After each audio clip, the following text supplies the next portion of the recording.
Okay, with Connor Jr. Brown, some kind of rot is the horror winning horror feature screenplay. Really interesting script, scary but also very intriguing. Got a lot of drama to it. What's the pitch? What's tell people what the screenplay is about? Well, it's about a young computer programmer in British Columbia, my home province, who moves into the interior because it's the only place where he can afford a home.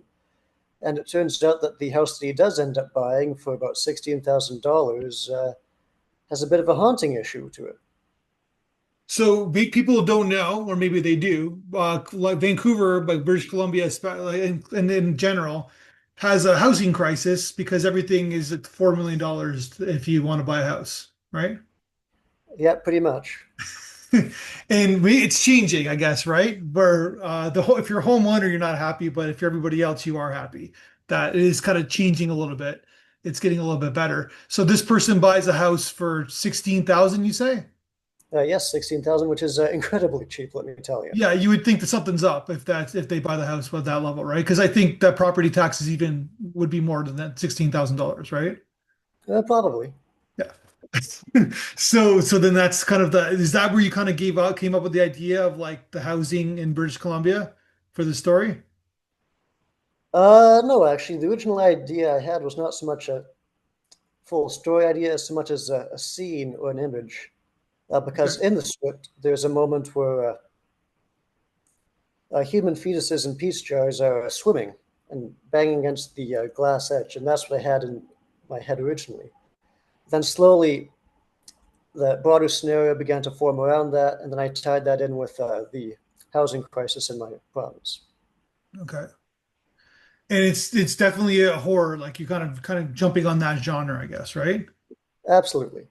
And according to your blog interview, you basically wrote it. You wrote a draft in like 2018 for another contest, or for like how what was that story?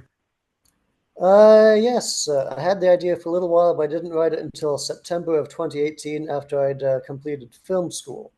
Okay, And there was a contest, 13horror.com. They're fairly reputable, I suppose, but the deadline was Halloween of that year. So I rushed, got a first draft done, a few snafus here and there, but they let me resubmit afterwards just to iron those out, and it did okay.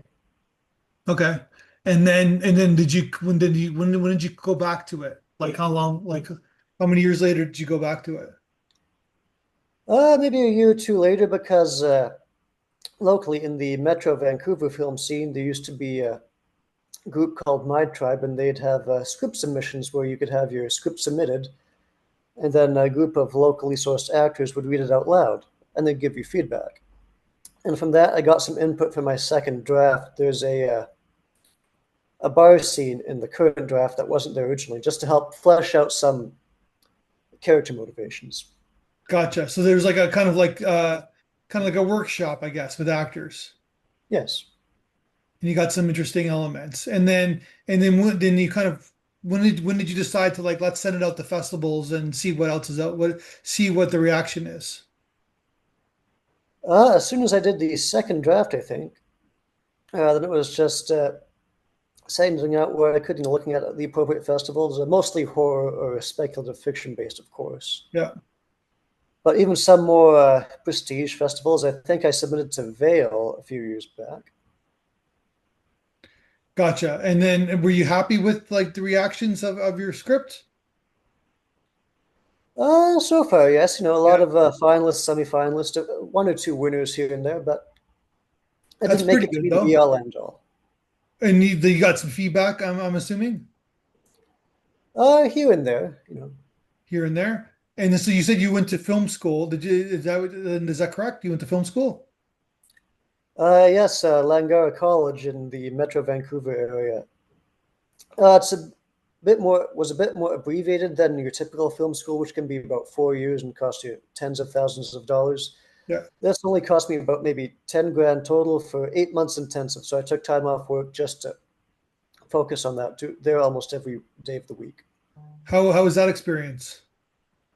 Good, because they teach you not only the fundamentals of writing, directing, acting if you're in the acting stream, but also just you get to have a feel for if you're good for set life. Actually working on a set, operating a boom as a grip, etc. If you can deal with the hours.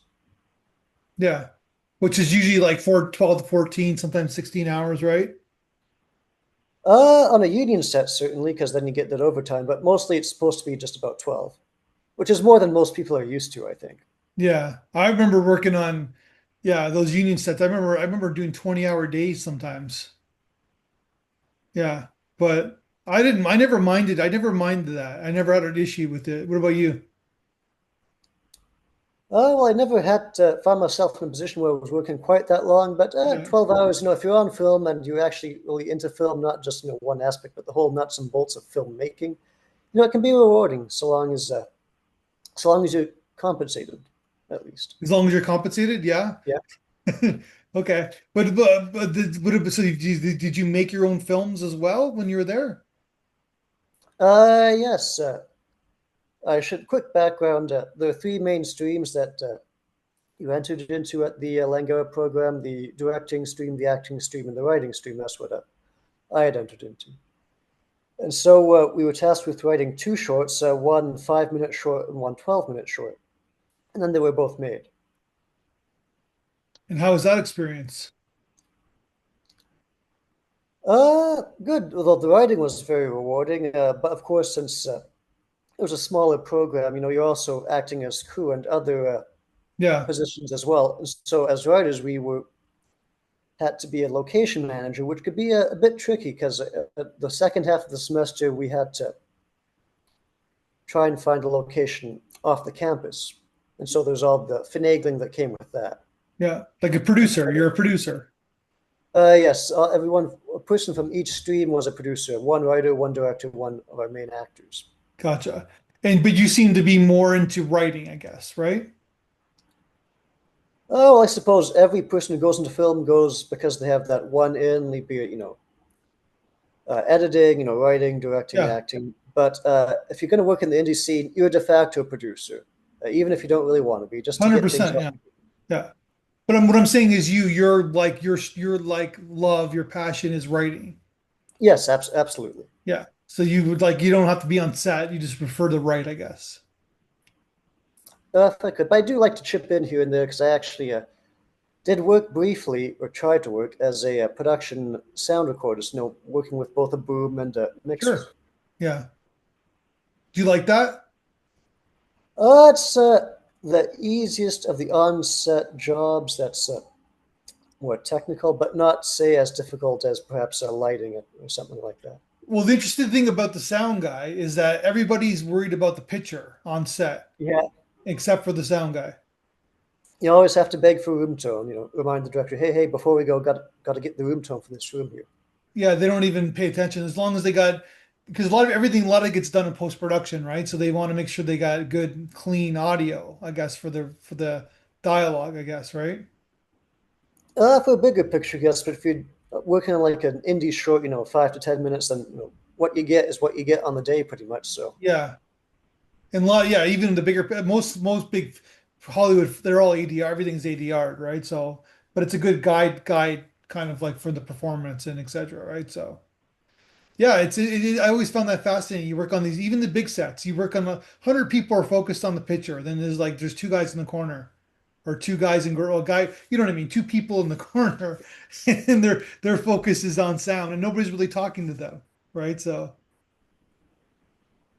yeah, you get to pretty much do your own thing so long as you're out of the way of all the grips, moving around quickly. A lot of hurry up and wait. a lot of hurry up and wait. That's for sure. Okay, so this script. So then you kind of came up with the idea like almost 7, 8 years ago. Is horror your kind of favorite genre? Is that one of your favorite things to do? The right? Yes, I'd say so. My big movie collection here is at least 40 some odd to 50% horror. So it's definitely my favorite genre, no doubt. And you wrote down the film you watched the most times in your life is Jaws and the Maltese Falcon. Is Jaws considered a horror film? It straddles the line perfectly between horror and I guess so-called animal thriller. Yeah, I guess a thriller or kind of a human drama, I guess, right? But the last bit, the last half hour for sure, I guess, has horror aspects to it, I guess, right? Well, a lot of horror isn't so much the subject matter itself per se as in the presentation. And I think the presentation of Bruce the shark in the film is definitely more that of a horror monster than what we would expect of an actual shark out in the real world. Yeah. That was a clue in the New York Times crossword puzzle yesterday. 1975 1975 horror thriller. Four letters.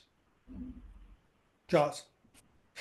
But it was just like it was just funny that I was just thinking about that like what's a 1975 horror thriller? And then it's like of course it's an easy answer. 50 years, isn't that amazing? Yeah, and it still holds up, I think. It still does. It still holds up. So what do you? So what are you? Tell us what's your favorite? Like what's a horror film that you watch a lot? Like a modern horror film. Modern horror film. Well, I've got the Babadook in my collection there, but you have to be in the right mood to watch that. Uh, hmm. Well, I guess the last horror film that I watched most frequently was Robert Eggers' version of Nosferatu. Okay. Oh, whoa. Okay. Yeah. And so How do you just? What category of horror is this script that you wrote? Would this script be in? Definitely haunting or ghost fiction. Oh, ghost picture. Like what's happening? Like it's like reality, like perception versus reality because we're like from a directorial standpoint you're kind of seeing the film from his perspective the whole time, I guess, right? That and a bit of a third person perspective for certain scenes, I'd say. For certain scenes, yeah, but it's but we're what are we learning as the main character is learning? Are we I inter guess I'd say so, definitely. Yeah, As more information is revealed. yeah, exactly. So basically we're with him, we're with the character, I guess, right? And we don't know what's real, what's not real, right? Well, real insofar as it's being conjured by the central malevolent ghost of the picture. I would say that it is all supposed to be real insofar as the spectre is manipulating actual material reality to his evil ends. Yeah. What are you working on now? You're working on something now? Well, I've sort of split my time between two scripts. One is another horror feature, an adaptation of an H.P. Lovecraft story, The Shadow over Innsmouth. Okay.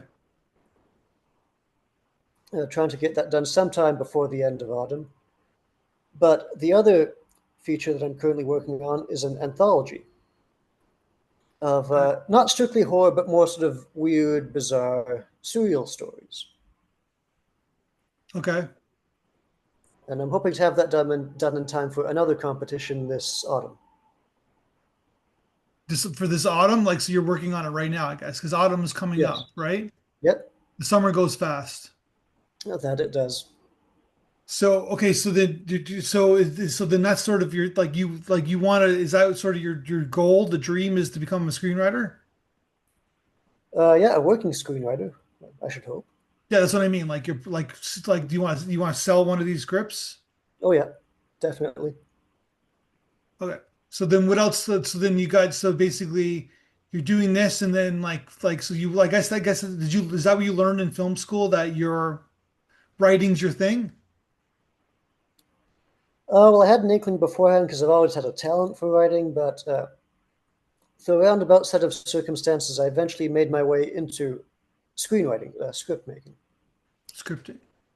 Yeah, and then I was fortunate enough that the program I went into, as I said, had the three streams, and one of them was specifically writing for films. So that was a definite benefit. It helped me hone my craft.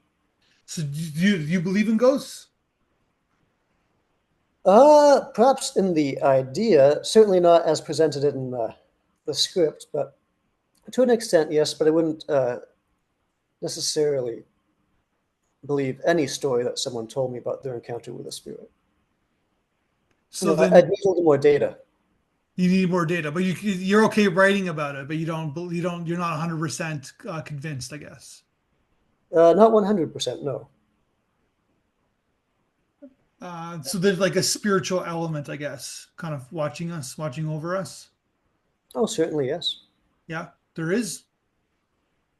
Yeah, well, I was raised Roman Catholic, and I still would call myself a Catholic, if not perhaps the most orthodox one. Okay. And But, then but so that being said, if someone said, "Hey, I saw this strange thing out in the street," I wouldn't immediately say, "Oh, it's something supernatural." I'd say, let's investigate that further. yeah. So were you a fan of The Exorcist? Yeah, it's in my collection there. It's probably the best film of its subgenre. Yeah, no Yeah. one's topped it yet. Nobody has, I guess, right? Yeah, Freakin'. He kind of went he won an Oscar for that film, but then he kind of went away after it. Not or not by his choosing, I guess, but yeah. Poltergeist, right? So you work on the anthology horror, like that's sort of your thing, and then do you have like a horror, is it like a friend? Do you have like a group where you guys are all friends of horror? I'm curious. I'm part of a group of loosely affiliated local filmmakers who are all into horror, but not on a particularly intimate level, no. Yeah. It's its Most of the own, people I'm friends with are more maybe into. but it's its own little genre of like people are really into it, right? Like you could kind of see it on social media and stuff like that, like that there's like a thing, and people are they're very the fans can be get a little finicky, I guess, right? Yeah, well, I'd say there's probably fewer horror fans than there are horror subgenre fans. People who are like really into, say, zombie films or vampire films, Yeah. etc. But not a lot who like the whole genre, as I myself do. So yeah, gotcha. But it's like I like I see there's nice visuals in your script. I can see the film, like I said, I can see that like the anticipation, the like what's happening, what's going on. I can feel that energy in your script. Yeah, well, I've been watching horror films since I was five. Began with the Universal monsters and moved. Since you're five, wow, okay. Yeah, so for a long time, nearly a lifelong horror enthusiast. So I really know the ins and outs of what makes the aesthetic work. I'd like to think, at least. Cool. Well, I wish you the best of luck on your script and in your venture as a filmmaker and as a writer. And it seems like you had a good journey so far. And I can't wait to see what happens with the script. Thank you, Matthew. It's been a pleasure. Thank you.